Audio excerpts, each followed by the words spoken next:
In moments of reflection on what we are doing with our lives, the thought can creep up. Am I doing enough? Could I be doing more good in my life? Now, the Stoics have their fair share of radical ideas, but one that may be tremendously useful in the contemplation of this question is that there's actually no such thing as the idea of doing more good in Stoicism.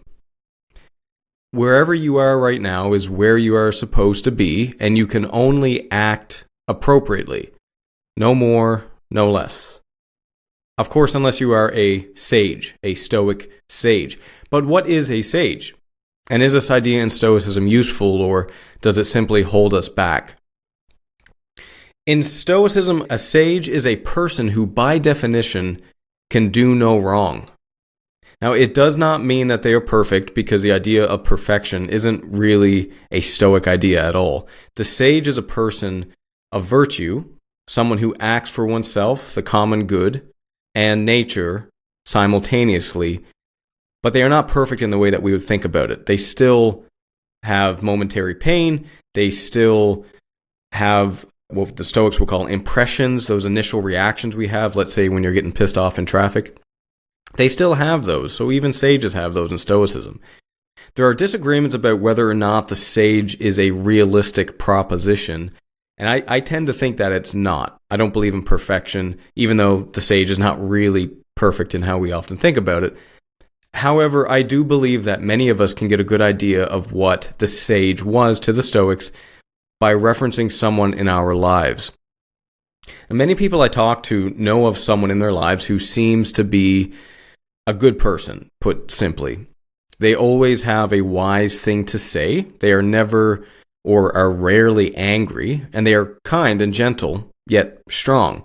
So these are qualities that are more or less defining of the Stoic sage. When we look at such people, these sages or potential sages in our lives, I guess, we consider them to be people who are just good. They can do no wrong. At least that's how it seems. Now, of course, in practicality, we all know that the person who can truly do no wrong likely doesn't really exist, but personally, I know of a few candidates. In fact, the Stoic sage types tend to be older, in my estimation. That could be seen as rather obvious. It takes time to gain wisdom and strength. However, sages do not necessarily need to be older people, by definition. In any case, the person who can seemingly do no wrong is the sage. An aspect of this that's interesting is that the Stoics were wise enough to understand that two different sages could, in theory, be very different from one another. One sage could be fighting on the opposite side of a war as another sage. That's really weird, right? That two sages could be fighting each other on opposite ends of the war.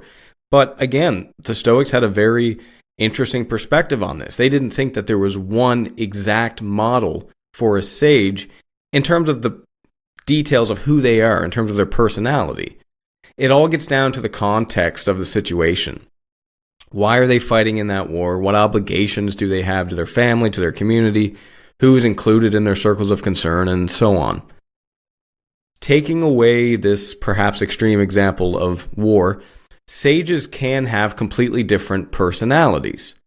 Sages are not introverts or extroverts. They're not agreeable or disagreeable necessarily. They can be all those things. You can have an introverted sage and you can have an extroverted sage. All sages must live according to communal nature and mother nature, and they also must live according to their personal nature. And every one of us has a different personal nature. So we've established that the sage can do no wrong. That is the definition of a sage, and that there's no cookie-cutter approach to defining what a sage looks like in detail, other than that they must live according to nature. But let's consider for a moment that a sage exists. Let's assume, for argument's sake, that Socrates was a sage. We all know Socrates is a pretty cool Chad kind of guy, right? If Socrates were alive today, we could look at every action he does, every single action, from eating his barley soup, to throwing handfuls of salt on his icy driveway, to smiling at the child at McDonald's, to dying nobly as he did. We could see all of those things as a virtuous act because he was a sage. We would know his acts were virtuous because, well, he did them, and we know that he is a sage. And we know Stoic is a sage, right? But let's take the example of a Stoic learner that is not a sage. That's probably most of us, right? We have many more examples of this type. We can use the Strong Stoic Podcast listener, Stoics, perhaps we could name him. We could name him Stoic or Sto for short. Let's call him Sto. Sto is not a sage. He is simply a Stoic learner. And because he is not a sage, he is not virtuous, because only the sage can be virtuous. And because he is not virtuous, he cannot act virtuously. Now, when we say things like acting virtuously, or more virtuously, or being virtuous as examples, we're not really using the correct phrasing according to the Stoics. Unless you are a sage, you are not virtuous, and so you cannot act virtuously. None of us have periods of acting virtuously. Either we're virtuous or we're not. So what do the rest of us do? Well, a phrase that Kai Whiting termed, which I like, is acting appropriately. If we are not sages, all we can really do is act appropriately. That means acting in such a way that is appropriate, obviously, but it means given the context of this situation, given the context of who we are, our personal natures, the laws of the cosmos, our obligations to those within our circles of concern, and so on, what does it mean to act appropriately? So, Sto, I'm sorry, but you cannot act virtuously. You cannot be virtuous unless you're a sage. You can only act appropriately or inappropriately. And so finally we get to this idea of doing good or doing more good. Now, a sage by definition can do no wrong, again, regardless of whatever she is doing. If she is clipping her toenails, she is being virtuous. If she is being stern with a coworker, she is virtuous. So the idea of doing more good in Stoicism isn't a Stoic idea at all. That is, a sage is always doing good, by definition. And a Stoic learner, perhaps we could say, like Sto, is either acting appropriately or acting inappropriately. There's no such thing as acting more appropriately. You're either appropriate or not. So let's look at an example here. Is yelling bad? Well, of course not. It's indifferent. Yelling is not bad. All externals are indifferent in Stoicism. Sto can yell at his kids because he had a bad day at work. That's acting inappropriately. Modern day Socrates, the sage, can yell at a pedestrian crossing the street about to be hit by a car, and that would be virtuous. So yelling in and of itself is not good or bad. It's indifferent. Acting appropriately means doing what the situation demands of you, just as it does for the sage.